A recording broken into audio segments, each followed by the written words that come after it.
এর যে কোনো প্রান্তে আইফোন নামটা শুনলেই চোখের সামনে ভেসে ওঠে আভিজাত্য আর প্রযুক্তির এক নিখুঁত মেলবন্ধন। প্রতি বছর সেপ্টেম্বরে অ্যাপল যখন তাদের নতুন মডেল ঘোষণা করে তখন টেক দুনিয়ায় রীতিমতো উৎসব শুরু হয়ে যায়। এবারের মূল আকর্ষণ iPhone 17 pro max orange titanium edition. কিন্তু কখনো কি ভেবেছেন আমাদের হাতের মুঠোয় থাকা এই 1.5 লাখ টাকার ডিভাইসটি ফ্যাক্টরির ভিতরেই কীভাবে জন্ম নেয়? চীনের ফক্সকন বা ভারতের টাটা ইলেকট্রনিক্সের বিশাল সমস্ত ফ্যাক্টরিতে সাধারণ মানুষের প্রবেশ প্রায় নিষিদ্ধ। সেখানে রোবট আর মানুষের এক অবিশ্বাস্য যুগলবন্দিতে তৈরি হয় এই মাস্টারপিস। এক প্রান্তে থাকে এবড়ো খেবড়ো টাইটেনিয়ামের ব্লক, আর অন্য প্রান্ত দিয়ে বেরিয়ে আসে চকচকে কমলা রঙের আইফোন। চলুন আজ ঢুকে পড়া যাক সেই কঠোর নিরাপত্তা চাদরে মোড়া ফ্যাক্টরির অন্তর্মহলে। কাঁচামাল সংগ্রহ। আইফোন 17 প্রো ম্যাক্সের যাত্রা শুরু হয় মাটির নিচ থেকে। তবে এর কাঁচামাল সাধারণ কিছু নয়। অ্যাপল এবার ব্যবহার করছে গ্রেড 5 টাইটেনিয়াম, যা সাধারণত মঙ্গল গ্রহের রোভার বা যুদ্ধবিমান তৈরিতে ব্যবহার করা হয়। এই ধাতুটি স্টিলের চাইতে শক্ত, অথচ ওজনে অ্যালুমিনিয়ামের থেকে হালকা। বিশ্বের বিভিন্ন খনি থেকে উচ্চমানের টাইটেনিয়ামের আকরিক সংগ্রহ করা হয়। সবপ্রথমে এটা মেটাল রিফাইনারিতে পাঠানো হয়। সেখানে প্রচণ্ড তাপে গলিয়ে এগুলোকে বড় বড় টাইটেনিয়াম রড বা ব্লকে পরিণত করা হয়। ফ্যাক্টরি গেটে যখন এই ট্রাকগুলো এসে দাঁড়ায় তখন বোঝার উপায় নেই যে এগুলো কিছুদিন পর বিশ্বের সবচেয়ে দামি ফোনে পরিণত হবে। ফ্যাক্টরির প্রথম ধাপে এই টাইটেনিয়ামের রডগুলোকে পাঠানো হয় সিএনসি মেশিন ইউনিটের কাছে, যেখানে কম্পিউটার নিয়ন্ত্রিত ড্রিল মেশিনগুলো কাজ করে। টাইটেনিয়াম অত্যন্ত শক্ত ধাতু, তাই একে কাটা বা শেপ দেওয়া খুবই কঠিন। মেশিনগুলো টাইটেনিয়ামের নিরেট ব্লকগুলো কেটে ফোনের ফ্রেম বা চ্যাসিস তৈরি করে। এই প্রক্রিয়াটি এতটাই নিখুঁত হয় যে একটা চুলও এদিক ওদিক হবার সুযোগ নেই। কাটার সময় প্রচণ্ড তাপ উৎপন্ন হয়, তাই অনবরত কুল্যান্ট লিকুইড স্প্রে করা হয়। সিএনসি থেকে বেরিয়ে আসার পর ফ্রেমটি খসখসে থাকে। এরপর রোবোটিক আর্ম বা যান্ত্রিক হাতগুলো ফ্রেমটিকে তুলে নেয় এবং পলিশিং ইউনিটে পাঠায়। সেখানে ন্যানো টেকনোলজি স্যান্ড ব্লাস্টিং ব্যবহার করে ফ্রেমটিকে আয়নার মতন মসৃণ করা হয়। আইফোন 17-এর বিশেষত্ব হলো এর নতুন অরেঞ্জ টাইটেনিয়াম কালার। কিন্তু টাইটেনিয়ামের সাধারণ স্প্রে পেইন্ট ব্যবহার করা যায় না, কারণ তা উঠে যাবে।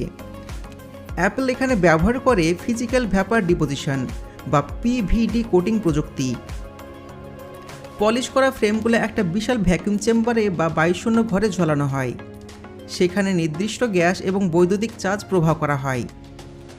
এই প্রক্রিয়ায় রঙের কণাগুলো বাষ্প হয়ে টাইটেনিয়ামের অণুর সাথে রাসায়নিকভাবে মিশে যায়। এটি কোনো আলগা প্রলেপ নয়, বরং মেটালের অংশ হয়ে যায়। প্রায় 12 থেকে 14 ঘন্টা চেম্বারে থাকার পর ধূসর মেটালটি ধীরে ধীরে একটা জাদুকরী সানসেট অরেঞ্জ বা কমলা রঙে ধারণ করে। এই রঙটি এতটাই টেকসই যে চাবি বা কয়েন দিয়ে ঘষলেও সহজে দাগ পড়বে না। Processing unit. ফ্যাক্টরির অন্য একটা অংশে থাকে ক্লিনিং রুম। এখানে বাতাসের ধূলিকণা নিয়ন্ত্রণ করা হয়, কারণ ধুলোবালি ইলেকট্রনিক্সের বড় শত্রু। কর্মীদের পুরো বডি সাদা স্যুটে ঢাকা থাকে। এখানে তৈরি হয় ফোনের ব্রেন বা মাদারবোর্ড। কনভেয়ার বেল্টের উপর দিয়ে সার্কিট বোর্ড বা পিভিসি এগিয়ে চলে। রোবোটিক মেশিনগুলো চোখের পলকে হাজার হাজার ছোট ক্যাপাসিটার, রেজিস্টার এবং আইসি বসাতে থাকে। সবশেষে বসানো হয় অ্যাপেলের নিজের তৈরি বিশ্বের দ্রুততম চিপ A19 বায়োনিক। এই চিপটি বসানোর প্রক্রিয়াটি হয় মাইক্রোস্কোপিক লেভেলে। এরপর মাদারবোর্ডটি অরেঞ্জ টাইটেনিয়াম ফ্রেমের ভেতর খুবই সাবধানে স্থাপন করা হয়। ক্যামেরা মডিউল ও ব্যাটারি সংযোজন। আইফোনের সবচেয়ে বড় এবং জটিল অংশ হলো এই ক্যামেরা। 17 প্রো ম্যাক্সের বিশাল ট্রিপল লেন্স ক্যামেরা মডিউলটি আলাদা একটা ইউনিটে অ্যাসেম্বল করা হয়। ক্লিন রুমের ভেতরে দক্ষ কর্মীরা এবং রোবট মিলে লেন্স, সেন্সর এবং স্টেবিলাইজার বসায়। একটা রোবোটিক আর্ম ক্যামেরা মডিউলটি তুলে ফোনের পেছনে নির্দিষ্ট জায়গায় বসিয়ে দেয়। এরপর লাগানো হয় শক্তিশালী ব্যাটারি। অ্যাপল এখানে বিশেষ ধরনের আঠা বা অ্যাডিসিভ স্ট্রিপ ব্যবহার করে, যাতে ভবিষ্যতে ব্যাটারি বদলানো সহজ হয়ে যায়। ব্যাটারি লাগানোর পর ফোনের ভেতরে থাকা অসংখ্য রিবন কেবল বা তারগুলো কানেক্ট করা হয়। এই কাজটি কিন্তু অত্যন্ত সূক্ষ্ম, সামান্য ভুল হলে ফোনটি আর চালু হবে না।